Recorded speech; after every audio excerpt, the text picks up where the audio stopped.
Tollywood 30 years industry అనే ఒక dialogue తోనే గుర్తింపు తెచ్చుకున్న నటుడు పృథ్వీరాజ్ గురించి ప్రత్యేకంగా చెప్పాల్సిన అవసరం అయితే లేదు. చిన్న చిన్న పాత్రలతో తన కెరీర్ ను ప్రారంభించిన ఆయన ఎన్నో కష్టాలు నిరాకరణలు ఎదుర్కొంటూ ఒక అడుగు ముందుకేస్తూ ఈ రోజు ప్రత్యేకమైన స్థానం అయితే సంపాదించుకున్నారు. ముఖ్యంగా ఖడ్గం మూవీలో చెప్పిన ఆ ఒక్క ఫేమస్ డైలాగ్ ఆయన జీవితాన్ని పూర్తిగా మార్చేసిందని చెప్పుకోవచ్చు. ఆ ఒక్క డైలాగ్ తోనే ఆయన పేరు ఇంటింటికి చేరిపోయింది. ఆ తర్వాత ఆయన వెనక్కి తిరిగి చూసుకోవాల్సిన అవసరం అయితే రాలేదు. కామెడీ పాత్రలే కాదు, విలన్ షేడ్స్ ఉన్న పాత్రలు, క్యారెక్టర్ ఆర్టిస్ట్ రోల్స్ అన్ని ఈక్వల్లీ హ్యాండిల్ చేస్తూ తన టాలెంట్ అయితే నిరూపించుకున్నారు. ముఖ్యంగా ఆయన చేసే ఎక్స్ప్రెషన్స్, డైలాగ్ డెలివరీ, టైమింగ్ అన్ని కలిపి ప్రేక్షకులు అందరినీ కడుపుబ్బా నవ్విస్తాయి. బాలకృష్ణ స్టైల్లో డైలాగ్ చెప్పడం కూడా ఆయనకి ఒక ప్రత్యేకమైన ఫ్యాన్ బేస్ అయితే ఏర్పడింది. సీనియర్ ఎన్టీ రామారావు నుంచి జూనియర్ ఎన్టీఆర్ వరకు అనేక స్టార్ హీరోల సినిమాలో నటించి తన అనుభవాన్ని అయితే చూపించారు. ఇలా సినిమాల్లో మంచి ఫేజ్ లో ఉన్న సమయంలోనే ఆయన రాజకీయాల్లో కూడా అడుగు పెట్టాడు. వైఎస్ జగన్మోహన్ రెడ్డి గారిపై మంచి అభిమానంతో వైఎస్ఆర్ కాంగ్రెస్ పార్టీలో చేరిన పృథ్వీ అక్కడ కూడా తనకు వచ్చిన అవకాశాలన్నింటినీ ఉపయోగించుకున్నాడు. ఎస్వీబీసీ చైర్మన్ గా పనిచేస్తూ తన బాధ్యతలు అన్నింటినీ నిర్వర్తించారు. అయితే కొన్ని వివాదాల కారణంగా ఆ పార్టీకి రాజీనామా చేసి తర్వాత జనసేన పార్టీలోకి చేరి ఇప్పుడు మాత్రం రాజకీయాల్లో యాక్టివ్ గా కొనసాగుతున్నారు. అయినప్పటికీ సినిమాలపై ఆయనకు ఉన్న ఫ్యాషన్ మాత్రం అస్సలు తగ్గలేదు. అప్పుడప్పుడు సినిమాల్లో కూడా కనిపిస్తూ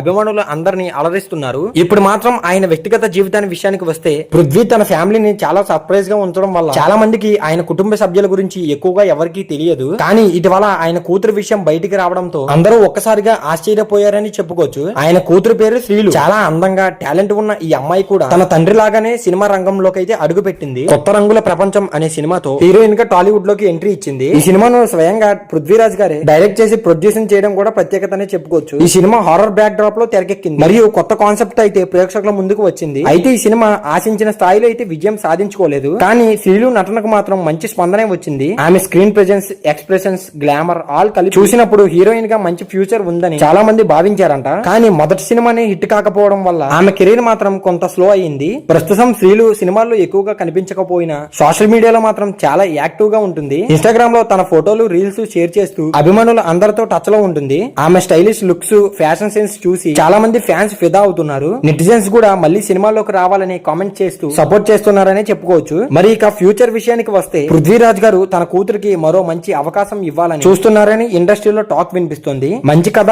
సరైన ప్రాజెక్ట్ దొరికితే శ్రీలు మళ్ళీ హీరోయిన్ గా రీఎంట్రీ ఇచ్చే అవకాశం అయితే ఉంటుంది. ప్రస్తుతం ఆమె తనను తాను ప్రిపేర్ చేసుకుంటూ సరైన టైం కోసం వెయిట్ చేస్తున్నట్లు తెలుస్తుంది. ఒకవైపు తండ్రి రాజకీయాలు, సినిమాలు రెండింటినీ బ్యాలెన్స్ చేస్తూ ముందుకు తీసుకువెళ్తున్నారు. మరోవైపు కూతురు తన కెరీర్ ని బలంగా ప్రారంభించడానికి ప్రిపేర్ అవుతుంది. మరి మొత్తానికి చూసుకుంటే ఒక డైలాగ్ తో ఇండస్ట్రీలో చరిత్ర సృష్టించిన పృథ్వీ తన కూతురును కూడా అదే ఇండస్ట్రీలో పరిచయం చేసి తను లెగిసినా సరే కొనసాగించాలనుకున్నాడు. కానీ టైమింగ్, పరిస్థితులు కలిసి రాకపోవడం వల్ల శ్రీలు కెరీర్ అయితే స్లో అయింది. అయినప్పటికీ టాలెంట్ ఉన్న ఈ అమ్మాయి మళ్ళీ ఒక మంచి అవకాశం దొరికితే ఖచ్చితంగా టాలీవుడ్ లో తనకంటూ ఒక ప్రత్యేకమైన స్థానం అయితే సంపాదించుకుంటుంది. ఇక ముందు రోజుల్లో వీరిద్దరూ ఎలా రాణిస్తారో చూడాలి. మరి దీని మీద మీ ఒపీనియన్ ఏంటో ఖచ్చితంగా కామెంట్ చేయండి. సో మరి ఈ వీడియో నచ్చితే ప్లీజ్ ఈ వీడియోకి ఒక లైక్ చేసి మన సినీ లాజిక్ ఛానల్ అయితే సబ్స్క్రైబ్ చేసుకోండి. ఇంకా మరి ఈ వీడియో చివరి వరకు చూస్తుంటే చాలా థ్యాంక్స్.